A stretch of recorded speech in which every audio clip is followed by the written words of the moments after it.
America के Los Angeles में हुई हिंसा और प्रदर्शनों के चित्र पूरे विश्व ने देखे। हाल के समय में अमेरिका में हुआ ये सबसे बड़ा हिंसक प्रदर्शन माना जा रहा है। माना गया कि डोनाल्ड ट्रंप की अप्रवासियों के विरुद्ध नीतियों के कारण ये प्रदर्शन हुए, लेकिन मूल कारणों पर बहुत बात नहीं हुई। विश्व में आज जो कुछ भी चल रहा है उसे समझने के लिए हमें लॉस एंजलिस हिंसा की जड़ में जाना होगा। इसकी जड़ में है बहुसांस्कृतिकता यानी मल्टीकल्चरलिज्म। कुछ दशक पहले तक मल्टीकल्चरलिज्म को मानव सभ्यता के विकास के लिए एक जबरदस्त आइडिया के रूप में बढ़ावा दिया गया। ये काम मुख्य रूप से अमेरिकी वामपंथियों ने शुरू किया था। कहा गया कि किसी देश में जब बहुत सारी संस्कृतियों के लोग एक साथ रहते हैं तो वो देश अधिक सशक्त होता है। अमेरिका की सफलता का श्रेय भी मल्टीकल्चरलिज्म को दिया गया। उसी की आड़ में मल्टीकल्चरलिज्म के विचार को यूरोप और एशिया के देशों में फैलाया जाने लगा।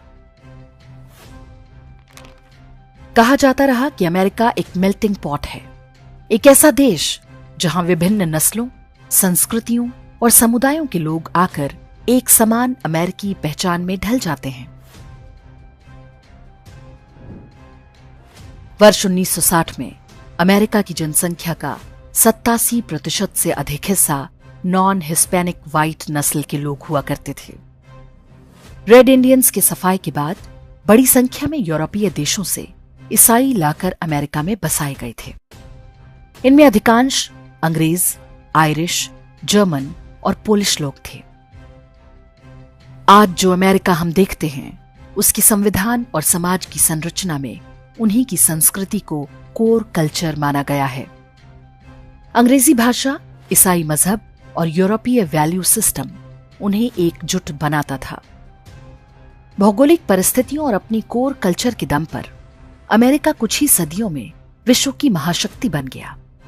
लेकिन अब उसी कोर कल्चर की आधारशिला कमजोर हो रही है। नॉन हिस्पैनिक व्हाइट्स की संख्या में तेजी से गिरावट आ रही है।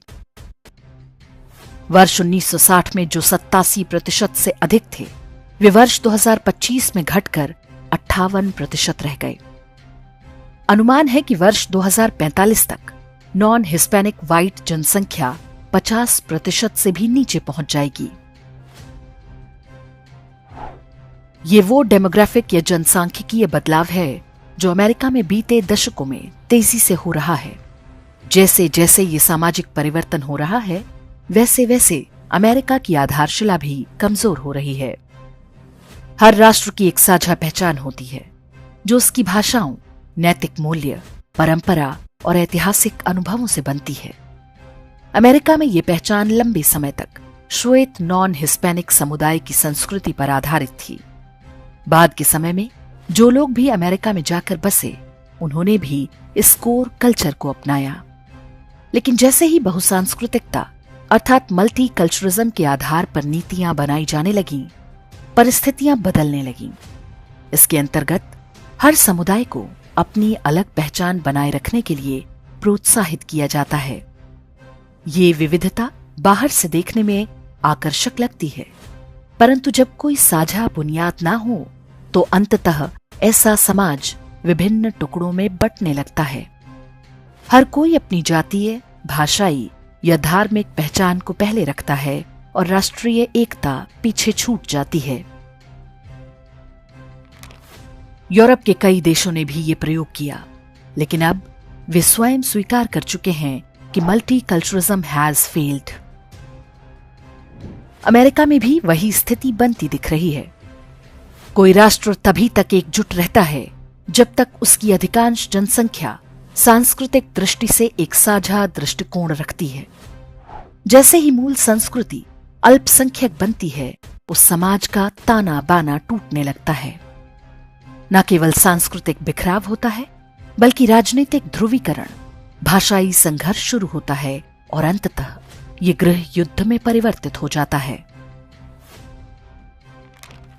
अमेरिकी वामपंथी शक्तियां भारत में भी बिल्कुल वही मॉडल लागू कर रही हैं, लेकिन भारत में वे अब तक बहुत सफल नहीं हुए, क्योंकि सनातन धर्म ने उत्तर से दक्षिण और पूरब से पश्चिम तक भारतीयों को एक सूत्र में बांध रखा है।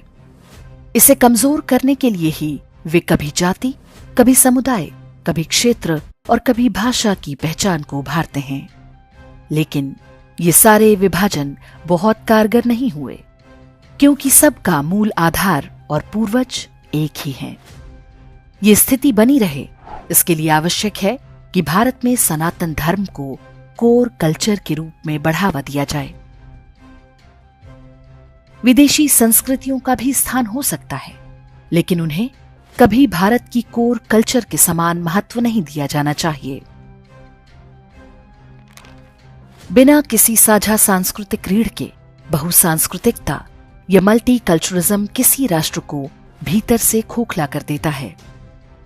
अमेरिका ने अपने कोर कल्चर को कमजोर करके यही गलती की है और अब वो स्वयं इसका मूल्य चुकाएगा। जब राष्ट्र का बहुसंख्यक समुदाय ही अपनी सांस्कृतिक पहचान खो बैठे तो उस राष्ट्र का भविष्य बिखराव और विघटन की ओर ही जाता है।